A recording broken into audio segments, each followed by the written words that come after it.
ধরো সাপোজ কতগুলো এজ হতে পারে, ভেরিয়েবল আমি এজ কতগুলো নিলাম, 15, 16, 14, 15, 17, 19, 16, 13, 1 2 3 4 5 6 7 8, আর একটা নিয়ে নিচ্ছি 21। এই কতগুলো ভ্যালু আমি নিয়ে নিলাম।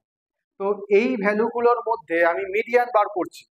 মিডিয়ান যদি বার করতে হয়, এই ভ্যালুগুলোকে আমাকে আগে অ্যাসেন্ডিং অর্ডারে সাজাতে হবে, ঊর্ধ্বক্রমে সাজাবো। ঠিক আছে, আমি লিখছি তথ্যগুলিকে ঊর্ধ্বক্রমে সাজিয়ে পাই। ঊর্ধ্বক্রম মানে যেটা তোমরা ছোটবেলায় পড়েছো, ছোট থেকে বলো, অ্যাসেন্ডিং অর্ডার। ঠিক আছে, ফার্স্টে আমি এই নাম্বারগুলোকে অ্যাসেন্ডিং অর্ডারে অ্যারেঞ্জ করব। Arranging the data in ascending order. Ascending অর্ডারে আমি অ্যারেঞ্জ করলে কি হবে, পরপর আমাকে লিখতে হবে। সব থেকে স্মল আছে আমার 13, তারপর 14, এগুলো হয়ে যাচ্ছে। তারপর আসছে আমার 15, দুবার করে আছে, লিখলাম।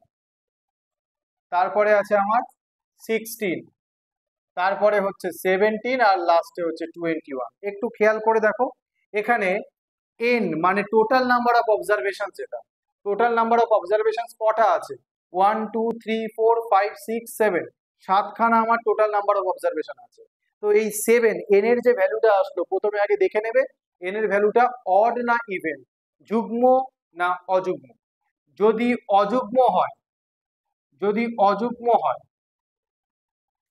অযুগ্ম হলে তাহলে আমার মিডিয়ানের যে ফর্মুলাটা হবে, তখন আমি মিডিয়ানের ফর্মুলাটা লিখবো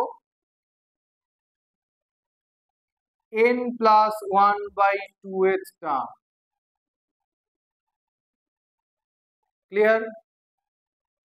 অর্থাৎ 7 প্লাস 1/2th টার্ম, n এর ভ্যালু 7 আমি এখানে পুট করলাম। ক্লিয়ার? তাহলে আমার এখানে 8/2 কত আসছে, 4th টার্ম। 4th টার্মে কে বসে আছে রে? 4th টার্মে বসে আছে 1 2 3 4, 4th টার্মে বসে আছে যে 15, তার মানে আমার মিডিয়ান হবে 15। এটাই হচ্ছে গিয়ে, যদি n এর ভ্যালু অড থাকে তাহলে আমার একটা মিডিয়ান কিভাবে বার করে তার একটা প্রবলেম আমি দেখাবো।